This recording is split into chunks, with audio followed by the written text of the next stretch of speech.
Good morning all of you, welcome to on our YouTube channel study of science. सभी को जय श्री राम। तो जैसा कि कल के टॉपिक में हमने धारामापी पढ़ा था, धारामापी के प्रकार पढ़े थे, चल चुंबक धारामापी और चल कुंडली धारामापी। तो जो चल चुंबक धारामापी वो हमारे कोर्स से कट चुका है। चल कुंडली धारामापी जो था कल हमने पढ़ा था, चल कुंडली धारामापी। चल कुंडली धारामापी के दो प्रकार थे, एक तो था निलंबित कुंडली धारामापी और दूसरा था किलकित कुंडली धारामापी। तो उन दोनों में से हम आज पहला टॉपिक पढ़ेंगे निलंबित कुंडली धारामापी, जो कि चल कुंडली धारामापी का एक प्रकार है। ओके, सबसे पहले पढ़ते हैं हम निलंबित कुंडली धारामापी। तो निलंबित कुंडली धारामापी होता क्या है, इससे क्या काम में आता है। तो निलंबित कुंडली धारामापी का ये डायग्राम है, इसके द्वारा हम किसी भी धारा का संसूचन और धारा का मापन कर सकते हैं। कोई भी धारा के कितने मान की धारा है उस धारा का संसूचन भी कर सकते हैं और उस धारा का मापन भी कर सकते हैं। ओके, तो सबसे पहले तो मैं डायग्राम समझा देता हूं आपको। ये आयताकार कुंडली है, इस आयताकार कुंडली पर, ये आयताकार कुंडली आपको दिख रही है, आयत के आकार की एक कुंडली है। इस पर तांबे के विद्युत तार को क्या किया गया है, लपेटा गया है। ओके, ये दिख नहीं रहा क्योंकि बहुत ही छोटा होता है और बहुत ही छोटे रूप में लपेटा गया होता है, इसलिए यहाँ पर मैंने शो नहीं किया और आपको एग्जाम में भी शो नहीं करना, क्योंकि ये डायग्राम हर जगह ऐसा ही होता है। पर इस पर तांबे के विद्युत तारों को लपेटा जाता है, ये आपको पता होना चाहिए। ओके, इस आयताकार कुंडली के मध्य में क्या होती है, बेलनाकार मुलायम लोहे की एक क्रोड होती है। लोहे की मुलायम एक क्रोड होती है जो इससे टच नहीं होती, यहाँ पर स्थिर होती है पर इनसे टच नहीं होती है। इनके बीच में होती है मुलायम लोहे की क्रोड, बेलनाकार। इस कुंडली को फॉस्फर ब्रॉन्ज तंतु से जोड़ा जाता है। फॉस्फर ब्रॉन्ज तंतु, ये जो जोड़ा गया है जिससे, ये फॉस्फर ब्रॉन्ज तंतु है। और यहाँ पर एक समतल दर्पण होता है, जो दर्पण इस कुंडली को, जैसे हम घूर्णन करवाते हैं वैसे इस कुंडली के साथ ये दर्पण भी घूर्णन करता रहता है। ओके, और इन दोनों को एक मरोड़ी शीर्ष से जोड़ देते हैं। ये दोनों जो फॉस्फर ब्रॉन्ज तंतु और दर्पण है, इसको कुंडली और इन दोनों को एक मरोड़ी शीर्ष से जोड़ देते हैं, जो कि ये वाला भाग है मरोड़ी शीर्ष। और इस मरोड़ी शीर्ष को हम T1 टर्मिनल से जोड़ देते हैं। T1 टर्मिनल क्या है, यहाँ से हम धारा को प्रवेश करवाते हैं और यहाँ से धारा प्रवेश करती है और इस यहाँ से कहां पर, मरोड़ी शीर्ष से फॉस्फर ब्रॉन्ज तंतु, यहाँ से दर्पण में धारा जाती है और दर्पण से आयताकार कुंडली में और आयताकार कुंडली से स्प्रिंग से होते हुए T2 टर्मिनल से बाहर निकलती है। और इस पूरी प्रक्रिया के बाद हमें धारा का मापन कर लिया जाता है। ओके, तो इस प्रकार हम धारा का मापन कर देते हैं। और ये जो पूरी प्रक्रिया होती है, ये जो पूरी जो होती है, T1 टर्मिनल, फॉस्फर ब्रॉन्ज तंतु, मरोड़ी शीर्ष, समतल दर्पण, आयताकार कुंडली, बेलनाकार मुलायम लोहे की क्रोड, स्प्रिंग और ये T2 टर्मिनल, दोनों दो शक्तिशाली घोड़नाल आकृति के, घोड़े की नाल की आकृति के शक्तिशाली चुंबकों के मध्य ये पूरी प्रक्रिया होती है। ये जो प्रक्रिया होती है, इसके दोनों तरफ शक्तिशाली चुंबक लगे होते हैं, जिससे एक चुंबकीय क्षेत्र भी यहाँ पर उत्पन्न होता है। ओके, तो मैं डायग्राम आपको पूरा समझा चुका हूँ। अब हम लिखेंगे इस डायग्राम की संरचना, कि इसकी संरचना कैसे बनती है। ओके, तो आप एक बार डायग्राम बना लो, उसके बाद हम इसकी संरचना लिखते हैं। बहुत इजी है, मैंने आपको बहुत इजी वे में समझाया है। बेलनाकार मुलायम लोहे की क्रोड है, फॉस्फर ब्रॉन्ज तंतु है, दर्पण है,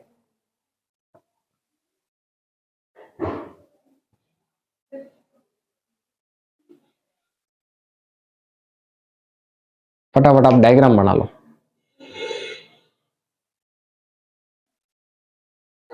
हाँ, तो अब बारी आती है हमारी लैंग्वेज की। लैंग्वेज लिखने से पहले हम यहाँ पर लिख देंगे कि लैंग्वेज में क्या क्या लिखेंगे। सबसे पहले तो यह वैद्युत धारा के संसूचन तथा मापन के लिए प्रयुक्त किया जाने वाला उपकरण है।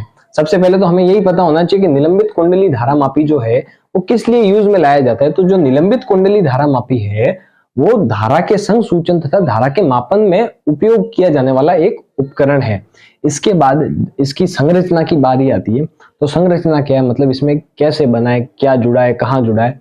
ओके, आपको पता होगा, डायग्राम देख के डायग्राम के हिसाब से हमें बताना है, बहुत इजी है। तो इसमें एक आयताकार कुंडली होती है, आयताकार कुंडली है जिस पर तांबे के विद्युत रुद्ध तार को एक समान रूप से लपेटा जाता है। ये मैं आपको बता चुका हूँ, जो कि डायग्राम में नहीं दिख रहा है पर लपेटा गया है, बहुत ही सूक्ष्म मात्रा में, हमें दिखाई नहीं दे रहा है, बहुत ही करीब करीब, जो डायग्राम में शो करना ही नहीं है क्योंकि ये किताब में भी ऐसे ही बनाया जाता है।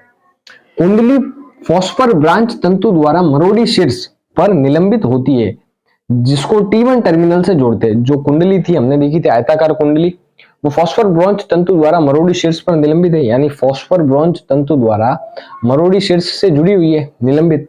जो आयताकार कुंडली है वो फॉस्फर ब्रॉन्ज तंतु द्वारा मरोड़ी शीर्ष पर निलंबित है, यानी दोनों के बीच को कनेक्ट करिए, या दोनों मरोड़ी शीर्ष के द्वारा स्थिर है, यानी मरोड़ी शीर्ष, ये मरोड़ी शीर्ष है, ये फॉस्फोर ब्रॉन्ज तंतु और इसके नीचे एक आयताकार कुंडली मान ले तो इस पर निलंबित यानी इससे जुड़ी हुई है। ओके, जिसको T1 टर्मिनल से जोड़ा है। और ये आपको पता है कि जो मरोड़ी शीर्ष था उसको हमने T1 टर्मिनल से जोड़ा था।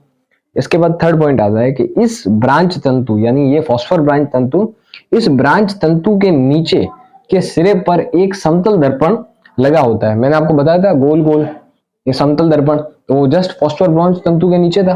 तो इस ब्रांच तंतु के नीचे एक समतल दर्पण जुड़ा होता है जो कि तंतु के साथ घूर्णन करता है।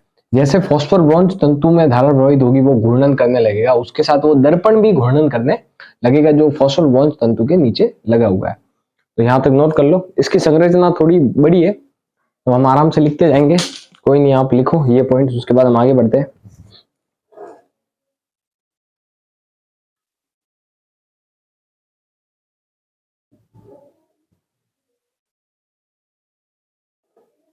हाँ, तो अब आगे बढ़ते हैं, आगे के जो पॉइंट्स है तो यहाँ पर हम एक नोट लिखेंगे कि दर्पण का विक्षेप लैंप स्केल व्यवस्था द्वारा ज्ञात किया जा सकता है। यानी जैसे वो उस आयताकार कुंडली फॉस्फोर ब्रॉन्ज तंतु और दर्पण जैसे ही घूमने लगते कुंडली के द्वारा, जब उनमें धारा प्रवाहित करते तो घूर्णन करने लगते तभी उन पर बल आघूर्ण लगता है। और जब वो घूर्णन करते हैं तो जो दर्पण में विक्षेप होता है उस विक्षेप को हम स्केल की व्यवस्था द्वारा ज्ञात किया जा सकता है। यानी उसमें एक स्केल लगी होगी जिससे हम इस दर्पण में जो भी विक्षेप आएगा कि धारा प्रवाहित होने से जो विक्षेप आया है वो हम ज्ञात कर लेंगे स्केल की सहायता से। तो उससे हमें धारा का मान पता चल जाएगा कि कितने मान की धारा प्रवाहित हुई है। ओके, तो इसके बाद हम आगे बढ़ते हैं कि कुंडली का निचला सिरा स्प्रिंग द्वारा टर्मिनल पेंच T2 से जुड़ा होता है। ये मैं आपको बता चुका हूँ, नीचे स्प्रिंग थी, स्प्रिंग से वो T2 सिरा जुड़ा हुआ था, टर्मिनल का T2 पेंच जुड़ा होता है। आयताकार कुंडली को शक्तिशाली घूर्णन आकृति के चुंबकीय ध्रुवों N तथा S के मध्य रखा जाता है। दोनों साइड, इस साइड N, उस साइड N, उस साइड S, दोनों साइड शक्तिशाली घूर्णन आकृति के चुंबक थे, उनके मध्य रखा था। कुंडली के मध्य में मुलायम बेलनाकार लोहे की क्रोड होती है जो कुंडली को स्पर्श नहीं करती। ये मैं आपको बता चुका हूँ, आयताकार कुंडली के बीच में एक मुलायम लोहे की क्रोड थी जो मैंने लिखा भी था, तो एरो करके नाम लिखा था कि बेलनाकार लोहे की मुलायम क्रोड जो कि कुंडली को स्पर्श नहीं करती है और डायग्राम में भी स्पर्श नहीं कर रही थी। फाइनल, जिस धारा का मापन करना है उसे T1 से प्रवेश करवाते हैं तथा कुंडली से होते हुए T2 से बाहर निकल जाती है। जिस धारा का हमको मापन करना है उसको हम T1 टर्मिनल से प्रवेश करवाएंगे। T1 टर्मिनल से प्रवेश करके मरोड़ी शीर्ष से फॉस्फोर ब्रॉन्ज तंतु से दर्पण से आयताकार कुंडली से स्प्रिंग और स्प्रिंग से होते हुए वो T2 टर्मिनल से बाहर निकल जाती है। ओके, तो हमारे जो संरचना थी निलंबित कुंडली धारामापी की संरचना कंप्लीट हो चुकी है। अब हम पढ़ेंगे कार्यविधि की, ये कार्य कैसे करता है, इसमें धारा का मापन पूर्ण तरह कैसे होता है। तो आप नोट कर लीजिए संरचना पूरी।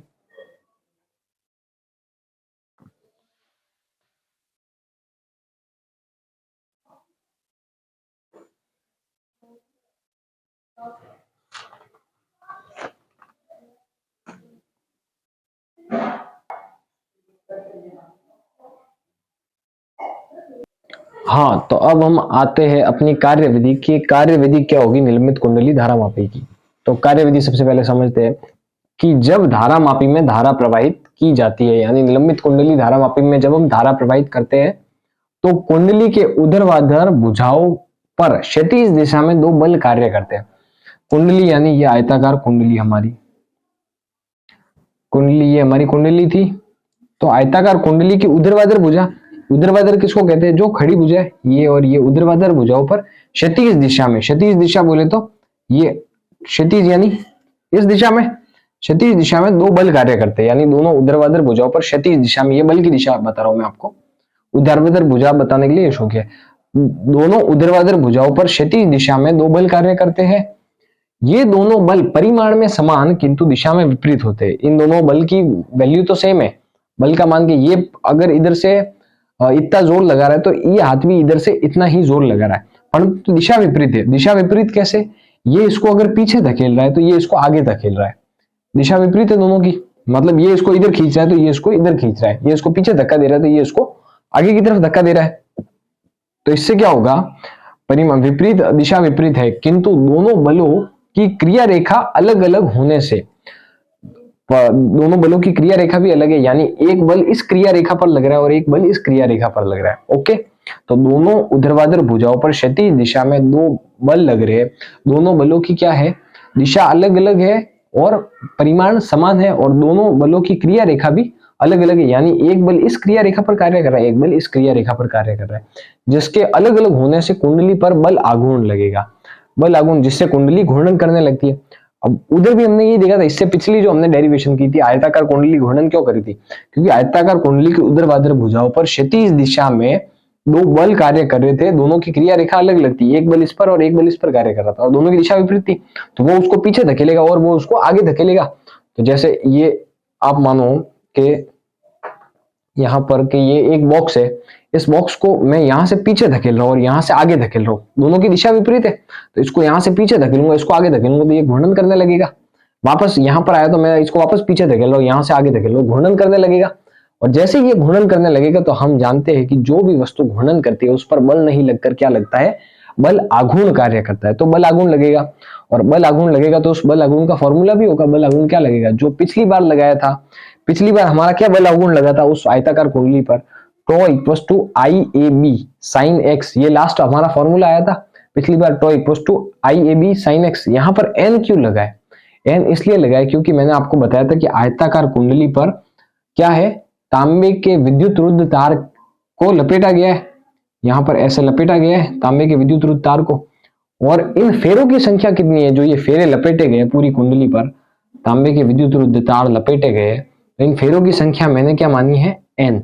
तो इन फेरों से होकर धारा प्रवाहित होगी ना, तो यहाँ पर इसलिए मैंने एन लगाया, क्योंकि ये एन जो है तांबे के विद्युत रुद्ध फेरों की संख्या है, जो तांबे के विद्युत तार लपेटे गए उनकी संख्या है। तो यहाँ पर जो बल आघूर्ण लगेगा N I A B sine X लगेगा, क्यों, क्योंकि एन जो है हमारे फेरों की संख्या है। ओके, तो बल आघूर्ण तो आपको पता ही था कि आई ए बी लगेगा, क्योंकि पिछली बार हम प्रूफ कर चुके चुंबकीय क्षेत्र में हमने आयताकार कुंडली रखी थी, but N I A B इसलिए लगेगा क्योंकि उस पर तांबे के विद्युत रुद्ध तार को लपेटा नहीं था, इस पर तांबे के विद्युत रुद्ध तारों को लपेटा गया है। तो यहाँ पर जब आप लिखोगे, यहाँ पर लिखना तो विक्षेप, विक्षेपक, यानी ये जो बल लग रहा है ये विक्षेपक, यानी किस लिए के उस कुंडली को विक्षेप करवा रहा है, घुमा रहा है, उसके कारण धारा दर्पण में है, घुमा रहा है, घुमाने से क्या होगा, उस दर्पण में विक्षेप प्राप्त होगा, इसलिए ये टॉ विक्षेपक, यानी इसके कारण धारा का मान प्राप्त होगा, इसलिए इसको टॉ विक्षेपक लिखा है। इसको समझाने के लिए मैंने एक धागा लिया और एक लिया है माचिस की डिब्बी, तो इसको आप मान सकते हो एक फॉस्फोर ब्रांच तंतु, फॉस्फोर ब्रांच तंतु, और इसको आप मान सकते हो कि ये हमारी कुंडली आयताकार, आयताकार कुंडली। अब इसकी ये दो ऊर्ध्वाधर भुजा है, दो ऊर्ध्वाधर भुजा कौन सी, एक तो इस साइड वाली और एक इस साइड वाली। अब दोनों पर बल लग रहा है, दोनों पर अगर बल लगेगा, बल लगेगा और क्षैतिज दिशा में, यानी इस तरफ और इस तरफ बल लगेगा, और बल की दिशा क्या है, विपरीत है, यानी ये इधर से अगर मैं इस माचिस को पीछे खींचता हूँ और इधर से इस माचिस को आगे धक्का देता हूँ, जैसा कि मैंने इस बॉक्स में बताया था कि इधर से तो मैं इस बॉक्स को पीछे खींच रहा हूँ, इधर से इस बॉक्स को आगे धकेल रहा हूँ, तो क्या होगा, बॉक्स घूमने लगेगा। ओके, ऐसे ही तो जैसे हम माचिस को पकड़ेंगे ना, जैसे ये हमारा है फॉस्फोर ब्रॉन्ज तंतु, मरोड़ी शीर्ष, और ये हमारी कुंडली, तो ये ऐसे घूर्णन करने लगेगी, घूर्णन करेगी, घूर्णन कर रहा है तो इस पर बल नहीं लगकर क्या लगेगा, बल आघूर्ण लगेगा। और एक टाइम ऐसा आएगा जब धारा का मान भी ज्ञात कर लिया और इतना जब इस कुंडली ने घूर्णन किया है, तो घूर्णन के बाद ये कुंडली पुनः अपनी स्प्रिंग की सहायता से पुनः अपनी अवस्था में आने की करेगी, यानी ये उल्टी घूमेगी। उल्टे घूमते टाइम एक बल लगता है जिसको हम कहते हैं प्रत्यानयन बल।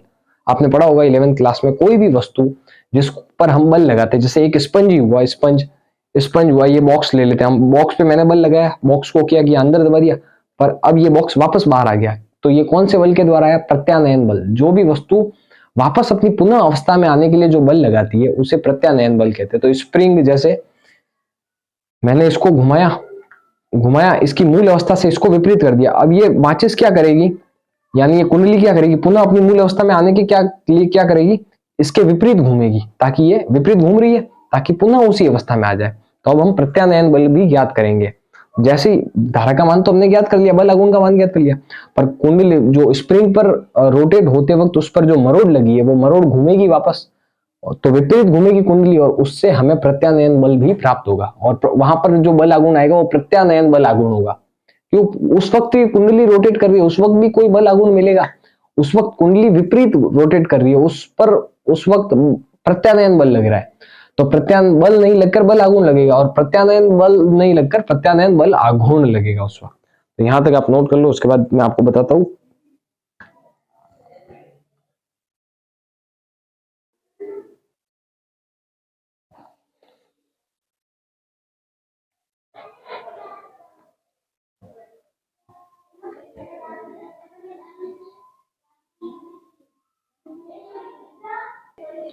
हाँ, तो अब इस कार्य विधि में हम आगे बढ़ते हैं। तो उसके बाद हम आगे बढ़ेंगे, जो हमने बल आघूर्ण निकाला tau equals to N I A B sine X, उसके बाद से आपको ये सारे पॉइंट्स लिखने हैं, ये भी पूरा कार्य विधि का ही पार्ट है। हाँ, तो अब क्या होगा, इस बल आघूर्ण के कारण फॉस्फर ब्रोंज तंतु में ऐंठन उत्पन्न होगी। किस बल आघूर्ण के कारण? जो अभी बल आघूर्ण लगा है, धारा प्रवाहित हुई, धारा प्रवाहित होने के कारण ऊर्ध्वाधर भुजाओं पर क्षैतिज दिशा में बल लगा, जो बल क्या था, दिशा में विपरीत था। ओके, तो उस विपरीत दिशा के कारण कुंडली घूर्णन करने लगी, और जैसे ही कुंडली घूर्णन करने लगी तो उस पर बल आघूर्ण लगा, और बल आघूर्ण लगा तो जैसे कि ये कुंडली है, ये कुंडली पूरी घूर्णन कर कर, ये रुक जाए एक बार, रुक जा रुक जा रुक जा, ओके, घूम ले भाई घूम ले, एक बार स्टेबल हो जाए। हम्म, तो जैसे कि ये है, ये रुक गई, ये कुंडली जैसे इसमें धारा प्रवाहित की तो इसने क्या किया था, कुंडली घूमने लगी, घूमने लगी, तब इस पर क्या हुआ था, हमारा बल आघूर्ण आरोपित हुआ था, बल आघूर्ण आरोपित हुआ। जैसे ये मेरा मरोड़ी शीर्ष है, जो मेरा ये हाथ है, ये मरोड़ी शीर्ष है, मरोड़ी शीर्ष, ये है हमारा फॉस्फर ब्रोंज तंतु, और ये कुंडली घूम रही थी तो फॉस्फर ब्रोंज तंतु भी इसके साथ घूम रहा था, ये वाला भाग फॉस्फर ब्रोंज तंतु भी इसके साथ घूम रहा था। और तब क्या हुआ कि फॉस्फर ब्रोंज तंतु में ऐंठन उत्पन्न होगी बल आघूर्ण के कारण। बल आघूर्ण तो लग रहा है, कुंडली घूम रही है, इसके कारण इसमें क्या लगा, ऐंठन उत्पन्न हुई। ये देखो ऐंठन उत्पन्न हो रही है, जैसे जैसे हमने घुमाया ऐंठन उत्पन्न होती, इस ऐंठन के कारण कुंडली पर एक अन्य बल आघूर्ण लगेगा। ऐंठन तो उत्पन्न होगी, इसके बल आघूर्ण लगेगा, प्रत्यानयन बल आघूर्ण उत्पन्न होगा, जो कि क्या है, परिमाण में बल आघूर्ण के समान परंतु दिशा में विपरीत है। अब इसको हम इस ऐसे रोटेट कर रहे थे, इधर मतलब यहां से इधर घूम रहा है, इधर रोटेट कर रहे थे, मतलब अब दिशा विपरीत है, यानी ये इस ओर रोटेट होगा, इस ओर, जैसे ही मैं इसको छोड़ूंगा इस ओर रोटेट होगा, परंतु परिमाण तो समान है, क्योंकि जितनी बार इसको घुमाया उतनी बार ये वापस उल्टी दिशा में घूमेगा। तो इसको मैं जैसे ही छोड़ता हूं, इस पर प्रत्यानयन बल आघूर्ण लग रहा है, प्रत्यानयन बल आघूर्ण के कारण क्या कर रहा है, विपरीत दिशा में घूर्णन कर रहा है। मैंने इसको ऐसे घुमाया था, अब ये विपरीत दिशा में घूर्णन कर रहा है। जैसे ही इसकी ऐंठन खत्म हो जाएगी, ये स्टेबल हो जाएगा।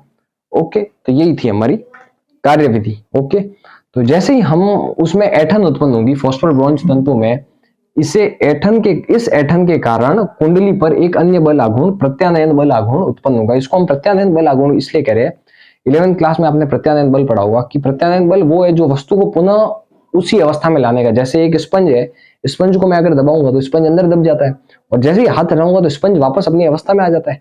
तो उस वापस अवस्था में लाने का काम किसने किया, प्रत्यानयन बल ने किया। वैसे ही ये कुंडली है, इस कुंडली को मैंने जब रोटेट करके घुमाया तो फॉस्फर ब्रोंज तंतु में ऐंठन आ गई, तो उस ऐंठन को निकाल कर फॉस्फर ब्रोंज तंतु को वापस सीधा करना है, तो वो काम कौन करेगा, प्रत्यानयन बल करेगा। और जब ये घूमेगा तो इस पर प्रत्यानयन बल नहीं, प्रत्यानयन बल आघूर्ण लगेगा। ओके, तो यहां तक आप उतार लो। और बल आघूर्ण उत्पन्न होगा जो कि परिमाण में तो बल आघूर्ण के समान होगा, किंतु दिशा में विपरीत होगा। वो मैं आपको अभी माचिस के डिब्बे से बता चुका हूँ, परिमाण में तो समान होगा, लेकिन प्रत्यानयन बल आघूर्ण तो विपरीत दिशा में लगेगा, उल्टा घूमेगा, वापस उसी दिशा में तो घूमेगा नहीं, क्योंकि ऐंठन निकालनी है तो विपरीत दिशा में घूमेगा। तो उस वक्त प्रत्यानयन बल आघूर्ण दिशा तो विपरीत होगी, किंतु मान समान होगा, क्योंकि जितनी बार बल आघूर्ण के वक्त घूमी है कुंडली, उसी वक्त प्रत्यानयन बल आघूर्ण के वक्त भी उतनी ही कुंडली घूमेगी। तो यहां तक आप नोट कर लो। कार्य विधि समाप्त। अब हम करेंगे इसकी छोटी सी एक डेरिवेशन है, वो हम करते हैं।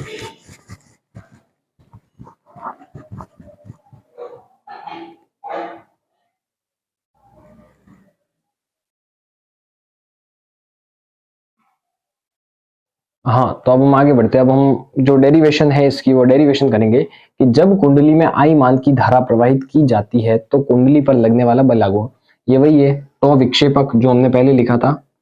यहाँ पर आप, मैं बड़ा लिख देता हूँ ताकि आपको पता चल जाए। ये हमारा टॉ, ये इसके नीचे मैंने लिखा है विक्षेपक, क्योंकि इस बल आघूर्ण के कारण हमें दर्पण में विक्षेप पता चल रहा है, इसलिए मैंने इसको लिखा है टॉ विक्षेपक। ओके, तो tau N I A B sine X हम लिख चुके थे। तो अब यहाँ पर x की वैल्यू क्या होगी, तो यहाँ पर जो x जो होगा x इक्वल्स टू 90 डिग्री होगा। x इक्वल्स टू 90 डिग्री क्यों होगा, क्यों, क्योंकि आयताकार कुंडली की जिन भुजाओं पर बल लग रहा है, उसने क्या कहा, ऊर्ध्वाधर भुजाओं पर बल लग रहा है। किसके कारण, जब धारा प्रवाहित हो रही है और इसके कारण चुंबकीय क्षेत्र भी उत्पन्न हो रहा है। और इस चुंबकीय क्षेत्र बी, चुंबकीय क्षेत्र है इसमें शो है, तो ये चुंबकीय क्षेत्र किस पर लग रहा है, ऊर्ध्वाधर, ऊर्ध्वाधर भुजाओं पर लग रहा है। ऊर्ध्वाधर भुजाओं पर यानी चुंबकीय क्षेत्र के साथ ये कौन सा डिग्री का एंगल बना रहे, यहाँ पर ये 90 डिग्री का एंगल बना रहे। ये ऊर्ध्वाधर भुजा है, ये चुंबकीय क्षेत्र की दिशा जा रही है, तो इसके साथ 90 डिग्री का एंगल बना रहे, तो x इक्वल्स टू 90 डिग्री होगा। यहाँ से हमारे पास होगा tau equals to N I A B sine 90 degree.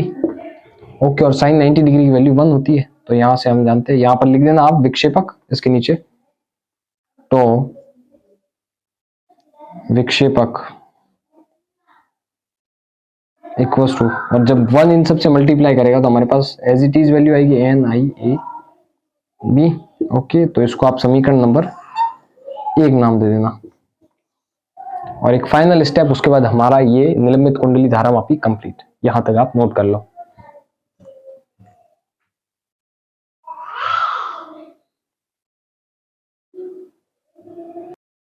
हाँ, तो अब हम आगे बढ़ते हैं।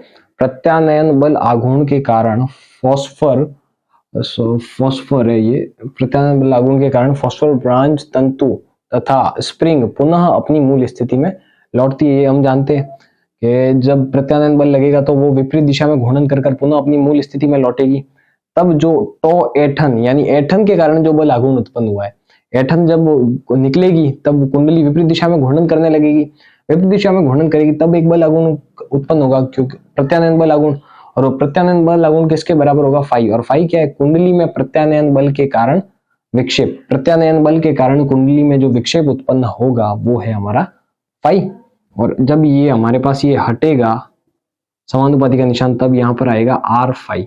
आर क्या है, नियतांक है। आर कौन सा नियतांक है, एठन नियतांक। एठन के कारण जो नियतांक उत्पन्न होगा वो है हमारा आर। तो यहाँ पर यह लिख देना आप, आर एठन नियतांक, नियतांक। ओके, तो आर एठन और आर विक्षेपक, यानी बल आघूर्ण और प्रत्यानयन बल आघूर्ण दोनों समान है, ये मैं आपको बता चुका हूं, पर दिशा विपरीत है। ओके, हाँ, तो ये हमारी समीकरण 2 हो चुकी है। अब ये भी ये जो है हमारा प्रत्यानयन बल आघूर्ण है वो हमारा केवल बल आघूर्ण है, और ये मैं आपको बता चुका हूं कि हमारा बल आघूर्ण और प्रत्यानयन बल आघूर्ण दिशा में तो विपरीत है कि परंतु परिमाण में समान है, यानी ये टो और वो टो दोनों बराबर है। तो समीकरण 1 व 2 से लिख सकते हैं, ये भी टो के बराबर है और वो एन आई ए भी टो के बराबर है, तो इन दोनों को भी हम बराबर लिख सकते हैं। यहां से हम लिखेंगे समीकरण 1 व 2 से, तो यहां से समीकरण 1 व 2 से क्या होगा, वहां से N I A B equals to R phi के बराबर हो जाएगी।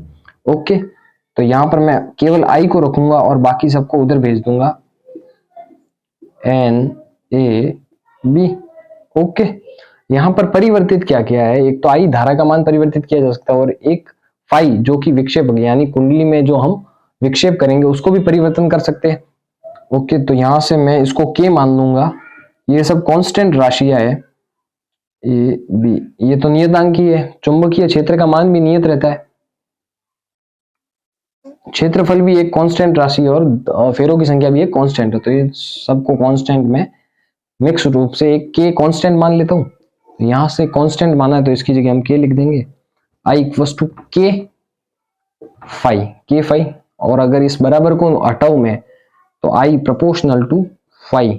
यही हमारा फाइनल आंसर है, सॉरी, यही हमारा फाइनल आंसर है कि कुंडली में प्रवाहित धारा का मान कुंडली में हुए विक्षेप के समानुपाती होता है। कुंडली में जैसे जैसे धारा का मान बढ़ेंगे वैसे वैसे विक्षेप का मान भी बढ़ेगा, या कुंडली में जैसे जैसे विक्षेप का मान बढ़ेगा वैसे धारा का मान भी बढ़ेगा। तो यहां तक आप नोट कर लो, उसके बाद हम निष्कर्ष लिखते हैं, यहां तक नोट करना, उसके बाद ये नोट करना। ये हमारा फाइनल आंसर है, निलंबित कुंडली धारामापी आपका टॉपिक कंप्लीट होता है।